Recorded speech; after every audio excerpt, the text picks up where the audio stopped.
mundo es inocente hasta que no se demuestre lo contrario. ¿O no? Lo dice la ley, pero hay ocasiones en las que personas o países están siendo señalados como culpables sin que se muestren evidencias de ello. La tragedia del avión malasio en el este de Ucrania despierta muchas preguntas, pero algunos ya parecen saber las respuestas de antemano. ¿Por qué sucedió este incidente? ¿Quién fue el culpable? La investigación ya ha emitido su informe, pero ¿coincidirá con las especulaciones o se ha basado realmente en evidencias justas? Bienvenidos al Zoom. Comenzamos. El 17 de julio del año 2014, un avión, un Boeing 777 de la compañía Malaysia Airlines, se estrellaba en el este de Ucrania. 298 personas perdían la vida. Nuestra cadena fue una de las primeras a nivel mundial en llegar al lugar de los hechos. Un Boeing 777 de las aerolíneas Malaysia se ha estrellado en el este de Ucrania. Se informa que a bordo viajaban unas 300 personas. Según una fuente del Ministerio de Emergencias del país, un centenar de cuerpos ha sido hallado en el lugar del accidente. Más datos con nuestro corresponsal Francisco Guaita, que se encuentra en el lugar de los hechos. Después de 6 horas del accidente aéreo, aquí los bomberos siguen intentando apagar el último fuego que queda en la parte principal, que es esta de los restos del avión de las aerolíneas malasias. Bueno, pues sí, ya lo han visto, ese mismo día, en esas horas yo estaba presentando los informativos, trabajando, y los datos, las versiones, las hipótesis iban de un lado para otro. Pero no solo a los periodistas nos asaltan las preguntas. Una tragedia así seguro que despierta en ustedes incógnitas. ¿Por qué? ¿Por qué ha sucedido esto? ¿Qué es lo que ha ocurrido realmente? ¿Un accidente o hay algo más? Bueno, al instante, desde los medios occidentales y también desde otras partes del mundo ya parecían tener las respuestas. Vamos a ver algunos ejemplos que nos dejan las redes sociales, las cuentas de distintos medios. Vengan conmigo, vamos a repasar algunos de esos titulares. Por ejemplo, vemos aquí, BBC News ya habla de partes de un misil ruso. También vemos desde The Independent fragmentos de misil ruso del sistema Buk. Ya se sabía a las pocas horas que había sido un misil del sistema Buk. Y así podríamos estar continuando durante bastantes minutos. Lo que le queremos decir con esto es que a las horas después de ese derribo, de esa catástrofe, todo el mundo parecía tener claro quién era el culpable. Lo que sabemos, lo hemos visto en las redes sociales. Hemos visto los vídeos, las fotos de los separatistas prorrusos jactándose de haber derribado un avión. Y las quitaron de la web cuando se supo que había sido un avión de pasajeros. Como ha dicho la señorita Harf, basarse en Facebook, en Internet, bueno, esto no es muy propio de Estados Unidos, o al menos sí lo es de la inteligencia del ejército. El señor Michael Flynn, que decía que había que creer todo lo que estaba en Internet o en los medios de comunicación. El Departamento de Estado afirma que Rusia planificó enviar armas aún más poderosas a los separatistas de Ucrania del Este. El embajador dice que Rusia envía tanques, vehículos blindados, artillería y lanzadores múltiples de misiles. La Organización para la Seguridad y la Cooperación en Europa afirma que las fuerzas prorrusas han desplegado armas pesadas en el este de Ucrania. Vemos una gran cantidad de equipamiento militar en comparación con la registrada al inicio del conflicto. Ahora hay mucho más y proviene de alguna parte. Bueno, ellos ya tienen sus conclusiones, las tenían desde hace tiempo, si ustedes ya lo saben. Pero ¿qué piensan? Puestos a vaticinar, nosotros les preguntamos a vosotros, ¿quién derribó el avión malasio en el este de Ucrania? Como siempre, hemos salido a la calle y esto es lo que nos han contestado. En mi opinión, está claro que se lanzó un misil Buk y no hay muchos que cuenten con la autoridad de hacerlo. Pues para mí, esto lleva a una conclusión muy simple. No puedo darle mi opinión. No he investigado sobre el tema, pero estoy convencido de que los rusos están causando enormes problemas allí. Soy profesor de ciencias políticas rusas y creo firmemente en que Rusia está involucrada de manera activa en lo que está pasando en el este de Ucrania y es responsable de ello. Ahora sí Rusia, ¿no? Creo yo. Es Rusia, ¿eh? No lo sé, no estoy demasiado puesta en este tema, pero por lo que he oído hablar, creo que ha sido Rusia. Ya lo han oído, estas son las respuestas que ustedes nos han dado. Como siempre les digo, ustedes son los que se tienen que generar su propia opinión sin que nadie les engañe. Y como no podemos preguntarles a todos ustedes en la calle, ya han visto la importancia que tiene para Occidente y en concreto para Estados Unidos las redes sociales e Internet, bueno, pues nosotros también les damos la oportunidad. Dejen sus opiniones, sus pensamientos y sus preguntas en nuestra dirección de Twitter o en nuestra página de Facebook. ¿Qué es lo que piensan en torno a la catástrofe del MH17 estrellado en el este de Ucrania y en torno a ese informe recién publicado? Para que ustedes tengan claro qué es lo que dice en concreto la investigación, vamos a hablar con uno de nuestros compañeros de la redacción de informativos, quien precisamente ha presenciado la rueda de prensa del responsable de la comisión investigadora. Gran expectación la que ha generado esta presentación. ¿Qué es lo que se ha dicho finalmente, Gonzalo? Saludos, compañeros del Zoom. Hola, Javier, desde Holanda, donde se presenta la conclusión del informe de 15 meses que ha llevado el Consejo de Seguridad de los Países Bajos, coordinando misiones internacionales que se han desplegado sobre el terreno y que a lo largo de este tiempo han recolectado los restos del fuselaje del MH17, restos del fuselaje con los que el Consejo de Seguridad lleva trabajando 9 meses para reconstruir y tratar de esclarecer qué derribó definitivamente esta aeronave civil. Sobre todo viendo este dantesco escenario, viendo los escalofriantes restos del fuselaje del MH17, queda en el aire la pregunta que ha hecho el Consejo de Seguridad de cómo fue posible que una aeronave de aviación civil estuviera sobrevolando un territorio que llevaba ya varios meses en conflicto. Si bien UNRWA ha lamentado el hecho de que en ese mismo día otras 61 aeronaves civiles habían sobrevolado esta zona de conflicto, y ha lamentado que desde el gobierno ucraniano no se tomaran las medidas suficientes, ya que, según han dicho, Kiev disponía de información suficiente como para saber que había elementos antiaéreos desplegados sobre el terreno. Antes del informe, que se ha presentado hace escasamente unas horas, el pasado 9 de septiembre, las autoridades de los Países Bajos, encargadas de esta investigación, publicaban un dossier preliminar. En él se indicaba que el impacto múltiple de varios objetos a gran velocidad habrían causado la caída de la nave. Lo hacían de una manera muy expresa y literalmente. Escuchamos ahora las palabras del responsable de esa coordinación de investigación. El principal daño al cuerpo de la aeronave y a la cabina del piloto se debería al impacto de un gran número de objetos a alta velocidad. Esto es probablemente lo que produjo daños estructurales a la aeronave, y también explicaría el brusco corte de la grabación de datos de los registradores y la pérdida simultánea de contacto con el control del tráfico aéreo y la desaparición de la aeronave del radar. Bueno, y si en estas horas hemos estado muy pendientes del informe emitido por los Países Bajos, no menos importante era la investigación anterior, horas antes, presentada por el consorcio ruso Almaz-Antey, el mayor productor nacional de armamento antiaéreo. Esta firma, en primer lugar, ha publicado varias investigaciones y experimentos basados en simulaciones de lo que pasaría si un proyectil procedente del sistema Buk impactara en un Boeing.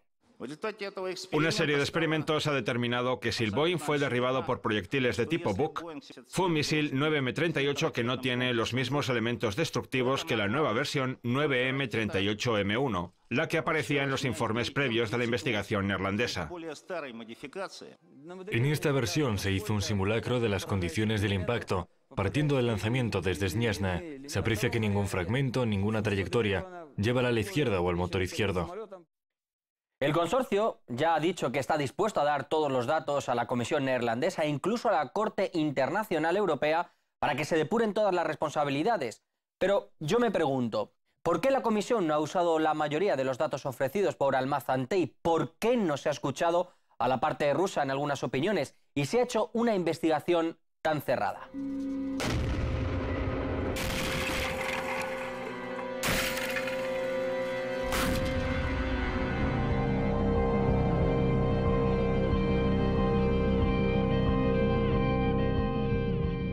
Al menos desde la parte rusa sí que se han realizado pruebas y experimentos para tratar de evidenciar qué es lo que ha pasado. No así desde la parte ucraniana, aunque sí que tenían algo bastante bien claro: quién era el culpable. Sin duda, el emperador Putin y su corte de separatistas. Es totalmente evidente que el misil fue lanzado desde el territorio controlado por los separatistas prorrusos. Es bien sabido que el complejo Buk es un sistema de alta tecnología y por eso está absolutamente claro que los instructores militares rusos tienen una relación directa con esto. Por supuesto, hombre, claro que no. ¿A quién se le puede ocurrir que haya sido Ucrania la culpable de haber derribado al avión? Un país que se ampara en la OTAN, que busca lazos comerciales con la Unión Europea y sobre todo que quiere una democracia al 100%. ¿Quién somos nosotros para dudar de la palabra de Poroshenko y de su gobierno? Y para analizar las características de los informes que han sido presentados tanto por la parte de los Países Bajos como por Almaz-Antey, Contactamos ahora mismo con Pedro Baños, coronel del Ejército de Tierra de España y especialista en temas geoestratégicos. Señor Baños, muchísimas gracias por estar con nosotros. La primera pregunta es, el informe de los Países Bajos, según dicen los medios de comunicación, parece que establece una zona muy clara. Dicen que de los prorrusos por la que se habría lanzado ese cohete, pero ¿no es difícil situarlo en esa guerra de guerrillas en la que había una lucha en cada pueblo? Así es, pues estamos hablando de que en este tipo de guerra asimétrica no hay unos frentes claramente establecidos y determinar exactamente de qué parte, de qué bando pudo proceder el misil no es tan fácil ni muchísimo menos. ¿Por qué habría servicios de inteligencia, como por ejemplo el estadounidense, en esta catástrofe que se intuía al principio que podría ser un accidente de un avión comercial? ¿Qué hacían allí cuando normalmente esas investigaciones no lo llevan este tipo de cuerpos? Bueno, piense que los servicios de inteligencia, su misión es estar presente en todos los escenarios, de una manera más o menos abierta o más o menos opaca. Hay servicios los servicios de inteligencia de los principales países, como le digo, están absolutamente en todos los escenarios, con lo cual no es nada sorprendente. Resulta al menos paradójico que 24 horas después los medios de comunicación, al menos los occidentales, ya tenían muy claro que se tratara de un bug y han tardado 15 meses en esta investigación en demostrarlo, aunque después se han fiado. Parece que sabían más los medios que los propios investigadores. Era difícil saberlo con ninguna precisión. Podía haber sido tanto un misil tierra-aire, como parece ser que ha sido el caso, como un misil aire-aire lanzado desde un avión. Hay que pensar que en ese primer momento, del que se empiezan a conocer los restos, a detallar esos restos, el determinar con precisión, como le digo, de dónde había procedido el misil era prácticamente imposible. Usted, que tiene bastantes conocimientos militares, muchísimos más que yo desde luego, ¿cree que esto en un tipo de conflicto como el que se estaba desarrollando en Ucrania podía interesar a algún tipo de país? Por ejemplo, a Rusia en este caso, a la que se le acusa de haber suministrado ese sistema de misiles. Hombre, lo primero que hay que pensar es que existen dos opciones básicas. Una, que hubiera sido algo accidental, que se hubiera lanzado ese misil y por error hubiera impactado en un avión civil, y lo otro, que hubiera habido una intencionalidad. En caso de que hubiera habido una intencionalidad por alguna de las partes, evidentemente estamos hablando de una intencionalidad claramente política, es decir, para conseguir, por un lado, el apoyo o que hubiera un rechazo hacia la otra parte, con lo cual que tendría consecuencias gravísimas tanto desde el punto de vista geopolítico como incluso desde el económico. Es decir, que podíamos definir esas dos líneas de pensamiento o de actuación.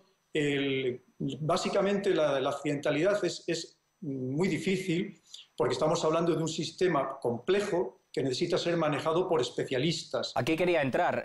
Cuando se acusa a los separatistas de haber sido ellos los que han lanzado ese misil, el sistema Buk es muy complejo. Por ejemplo, ¿en cuántos meses de entrenamiento puede una persona, digamos, común, por ejemplo yo, aprender a lanzar un misil desde un sistema así? Hombre, piense que los que manejan estos sistemas en todos los países son profesionales que les lleva años llegar a manejarlo con soltura. Estamos hablando de no solamente lanzar el misil como tal desde la lanzadera, sino estamos hablando de un sistema de mando, de unos sistemas de radares, de localización del objetivo, de discriminación del objetivo, no solamente si es un avión civil, sino incluso si es un avión amigo o enemigo, con los sistemas IFF, y estamos hablando de radares de seguimiento. Por lo tanto, entonces, eso evidentemente no se aprende en pocas horas, ni siquiera en semanas. Por lo tanto, ¿por qué nunca se ha contemplado, digamos, desde los medios o desde la investigación que haya sido, por ejemplo, de procedencia ucraniana? Porque sí que había militares en esas filas y en cambio los separatistas se puede decir que eran quizá pueblerinos, ciudadanos de a pie. Se han barajado muchísimas posibilidades. Piense también que había expertos que lo que decían es que no tendría sentido que Ucrania, el gobierno de Kiev, hubiera tenido ese tipo de medios en esa zona, teniendo en cuenta que los separatistas no disponían de medios aéreos, con lo cual en principio no tendría sentido emplear esos medios, es decir, unos misiles tierra-aire. Pero también hay que pensar que esos sistemas también se pueden emplear contra carros de combate, no exclusivamente contra medios acorazados y mecanizados, no exclusivamente contra medios aéreos. Hablando del espacio aéreo y para terminar, ¿no ha sido una imprudencia por parte de Ucrania no haber cerrado el espacio aéreo ante un conflicto que se está desarrollando? Según han dicho en el informe de los Países Bajos, decían que no había peligro cuando habían sido derribados algunos aviones y helicópteros. Probablemente es lo que hubiera que haber hecho desde el primer momento, teniendo en cuenta que era una zona de claro conflicto abierto, era haber cerrado completamente el espacio aéreo para aviones civiles. Es cierto que estas autopistas aéreas están perfectamente delimitadas. Es más, los que manejan esos sistemas saben cuáles son esas autopistas aéreas. Y es cierto que lo que sí hubo, al parecer, fue una determinación de que esas zonas eran inseguras, que se actuara con prudencia, incluso que se fuera a unas determinadas altitudes, más allá, digamos, de las actuaciones bélicas. Pero en cualquier caso, probablemente lo primero que hubiera que haber hecho era haber restringido completamente o prohibido completamente el paso de aeronaves civiles. Bueno, pues algo que desde luego el gobierno de Poroshenko dijo que no hacía falta, que no había ningún peligro, y después, bueno, pues ha habido que lamentar pues esas 298 muertes. Muchas gracias por estar con nosotros en el Zoom y por su opinión. Esperemos contar con usted en muchísimas más ocasiones. Ha sido un placer. Le damos las gracias a nuestro invitado por haber estado con nosotros. Queríamos tener una opinión de primera mano de un especialista que conoce de primera mano todo lo que puede haber sucedido, todos los escenarios que se dan en un campo de batalla. ¿Y ustedes qué piensan? Mándenos sus mensajes, mándenos sus preguntas. Ya saben cuál es nuestra dirección de Twitter o en nuestra página de Facebook también lo pueden hacer. ¿Qué opinan en torno a la catástrofe del MH17 y a los informes que se han publicado recientemente? Y a todo esto entra la propaganda, como no podía ser de otra manera, y la desinformación. Y de Rusia, desde luego, no hay que fiarse. La palabra de los rusos no tiene ninguna validez. Lo dice Occidente, lo dicen los medios y lo dice Estados Unidos. Y más cuando hay en juego la vida de casi 300 personas. Yo diría que la Administración por lo general trata de ofrecer la mayor cantidad posible de información, lo que constituye la base de nuestras valoraciones. También diría que no se trata de historias distintas provenientes de dos fuentes de información que tengan la misma credibilidad. El gobierno ruso ha presentado repetidamente información falsa y propaganda a lo largo del conflicto en Ucrania. Por eso, les advierto que tengan cuidado a la hora de llamarlas dos fuentes igualmente creíbles. Bueno, falta un poco para que todo cuadre, así que para que esté bien atado, mejor lo amparamos bajo la ley. ¿Qué mejor que llevarlo a un tribunal? O mejor, hagamos uno para este caso tan especial y hacer escarnio de los salvajes que han cometido la masacre.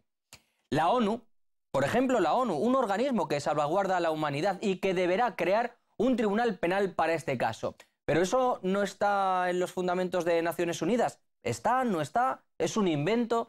¿Por qué piden esa comisión a algunos países que no están relacionados tan directamente en el asunto? Rusia se planta en esto. Es normal. La cosa parece haber ido demasiado lejos.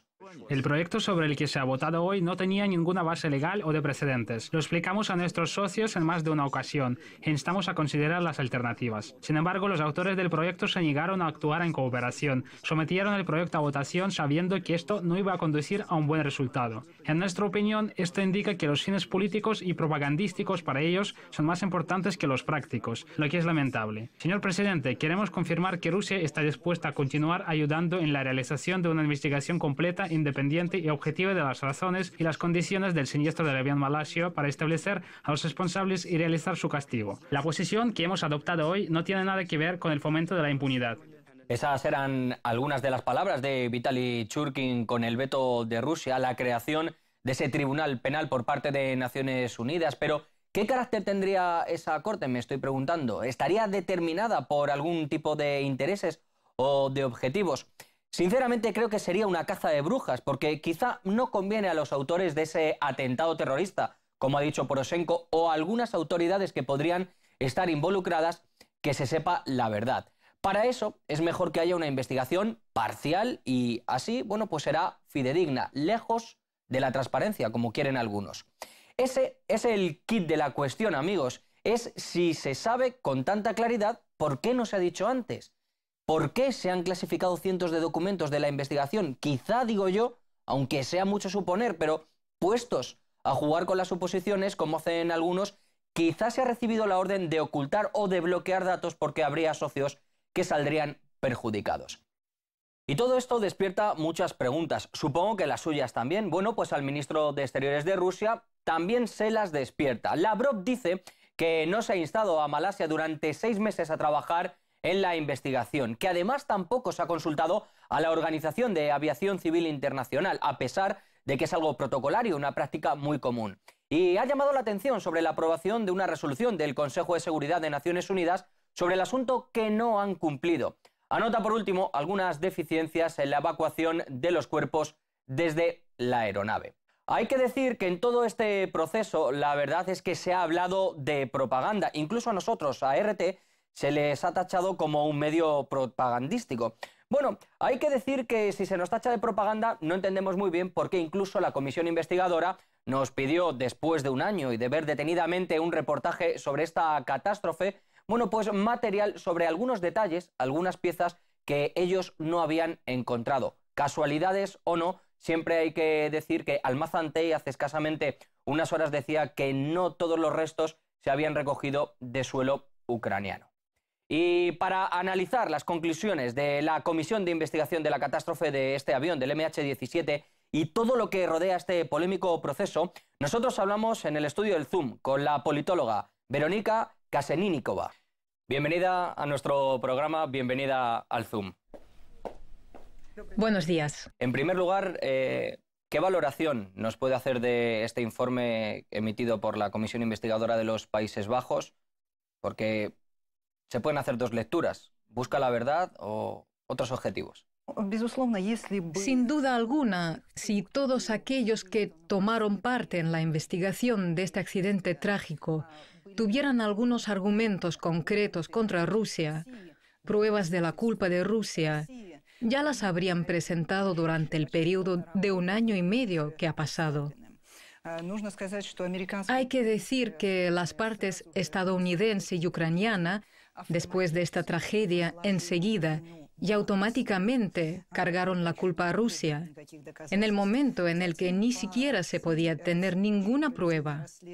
Después, durante todas las etapas de la investigación, se cometieron unos errores muy graves. Por ejemplo, los expertos occidentales no acudieron al lugar del siniestro desde un primer momento.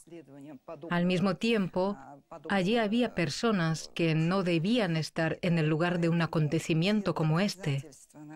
Por eso las pruebas que podía haber no llegaron a parar donde debían. Todo lo que hasta el momento han podido presentar las partes que acusan a Rusia se parece mucho al tubo con polvo blanco que agitaba Colin Powell ante el Consejo de Seguridad de la ONU en el 2001. Ya sabemos hasta qué punto se puede confiar en este tipo de pruebas. 24 horas después ya se parecía saber el veredicto. Lo decían los medios de comunicación, las redes sociales, tan importantes para el gobierno de Estados Unidos. Había sido un bug. ¿Por qué esperar 15 meses para estos resultados? ¿Por qué ahora? Sí, es algo extraño, pero los que intentaban demostrar la culpabilidad de Rusia se dedicaron a buscar las pruebas en las redes sociales y en Internet. Por supuesto, no es un lugar adecuado para buscar pruebas para una investigación seria, pero en vez de llevar a cabo una investigación correcta, las personas que estaban realizando este estudio no querían aceptar los argumentos de los expertos rusos o de los expertos internacionales que trabajaron junto con Rusia. Del mismo modo, rechazan los argumentos de la empresa productora del sistema antiaéreo Buk, que ha sido considerado el culpable de este siniestro. Y los expertos de diversas organizaciones competentes en Rusia que normalmente conducen las investigaciones de los accidentes aéreos de aviones civiles tampoco fueron invitados a participar en el proceso de investigación. No se tiene en cuenta la parte de Almaz-Antei, los argumentos de Rusia, se oculta información. ¿Por qué motivo si la están implicando directamente? Da la impresión de que esta gran tragedia se aprovecha como un elemento de propaganda informativa. La culpa por el siniestro fue atribuida a Rusia sin más, inmediatamente tras el suceso. Luego, a lo largo de más de 1 año, se desarrolló una campaña muy agresiva en contra de Rusia en este contexto. Si estas evidencias existieran, las respectivas partes las habrían presentado. Otro factor muy polémico es que en la investigación de la caída de un avión civil participen tantos servicios especiales.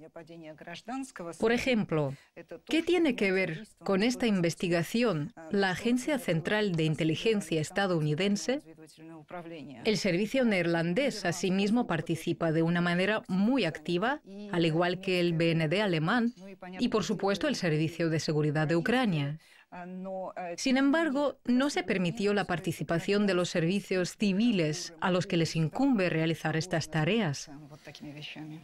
Se habla de medidas penales ya por parte de los Países Bajos. ¿Qué podemos esperar ahora? ¿Más sanciones? ¿Maniobras de la OTAN? ¿Mayor presión? Porque el momento es muy delicado para Rusia. Como bien recordamos, justo después de la caída del avión, Rusia enfrentó una nueva ronda de sanciones. Realmente este trágico accidente fue aprovechado con agresivos fines políticos en contra de Rusia. No cabe duda que de parte de Washington habrá una presión a este respecto. Washington llamará a la imposición de nuevas sanciones contra Rusia, pero hay serias dudas sobre si los estados europeos volverán a unirse a esta presión. Y aunque es cierto que lo han hecho a lo largo del último año, ha crecido un montón la cantidad de personas en estos países que dudan de cuán correcta puede ser esta política y de si Europa debe castigar a Rusia con las sanciones o intentar aislarla, porque no es rentable, sobre todo para Europa. Veremos qué sucede con todo esto y la posición que va a tomar Rusia en las siguientes horas, en los siguientes días. Muchísimas gracias por haber estado con nosotros en el Zoom. Ha sido todo un placer. Gracias a ustedes. La jornada del día 13 de octubre se planificaba como si fuera algo resolutorio, pero muchos esperaban, más que una conclusión para que se supiera la verdad, toda una condena. Y es que queda claro que muchos en este asunto no intentan buscar la verdad de lo que ha sucedido, sino señalar a un culpable. Y quizá eso es lo que muchos esperaban con el informe de los Países Bajos. En esta tragedia en la que se cruzan acusaciones, propaganda, desinformación, las grandes olvidadas parecen ser las víctimas y sus familias, cuyo dolor queda empañado por el deseo de intentar hallar una condena con intereses políticos. Como siempre les digo, son ustedes los que tienen la última palabra. No se olviden de escribirnos sus opiniones y preguntas. Les espero la próxima semana en el Zoom. De partes de un misil ruso. También vemos desde The Independent fragmentos de misil ruso del sistema Buk. Ya se sabía a las pocas horas que había sido un misil del sistema Buk. Y así podríamos estar continuando durante bastantes minutos. Lo que le queremos decir con esto es que a las horas después de ese derribo, de esa catástrofe, todo el mundo parecía tener claro quién era el culpable. Lo que sabemos, lo hemos visto en las redes sociales. Hemos visto los vídeos, las fotos de los separatistas prorrusos jactándose de haber derribado un avión. Y las quitaron de la web cuando se supo que había sido un avión de pasajeros. Como ha dicho la señorita Harf, basarse en Facebook, en Internet... Bueno, esto no es muy propio de Estados Unidos, o al menos sí lo es de la inteligencia del ejército, el señor Michael Flynn. El 17 de julio del año 2014, un avión, un Boeing 777 de la compañía Malaysia Airlines, se estrellaba en el este de Ucrania. 298 personas perdían la vida. Nuestra cadena fue una de las primeras a nivel mundial en llegar al lugar de los hechos. Un Boeing 777 de las aerolíneas Malasia se ha estrellado en el este de Ucrania. Se informa que a bordo viajaban unas 300 personas. Según una fuente del Ministerio de Emergencias del país, un centenar de cuerpos ha sido hallado en el lugar del accidente. Más datos con nuestro corresponsal Francisco Guaita, que se encuentra en el lugar de los hechos. Después de 6 horas del accidente aéreo, aquí los bomberos siguen intentando apagar el último... Decía que había que creer todo lo que estaba en Internet o en los medios de comunicación. El Departamento de Estado afirma que Rusia planificó enviar armas aún más poderosas a los separatistas de Ucrania del Este. El embajador dice que Rusia envía tanques, vehículos blindados, artillería y lanzadores múltiples de misiles. La Organización para la Seguridad y la Cooperación en Europa afirma que las fuerzas prorrusas han desplegado armas pesadas en el este de Ucrania. Vemos una gran cantidad de equipamiento militar en comparación con la registrada al inicio del conflicto. Ahora hay mucho más y proviene de alguna parte. Bueno, ellos ya tienen sus conclusiones, las tenían desde hace tiempo, si ustedes ya lo saben. Pero ¿qué piensan? Puestos a vaticinar, nosotros les preguntamos a vosotros, ¿quién derribó el avión?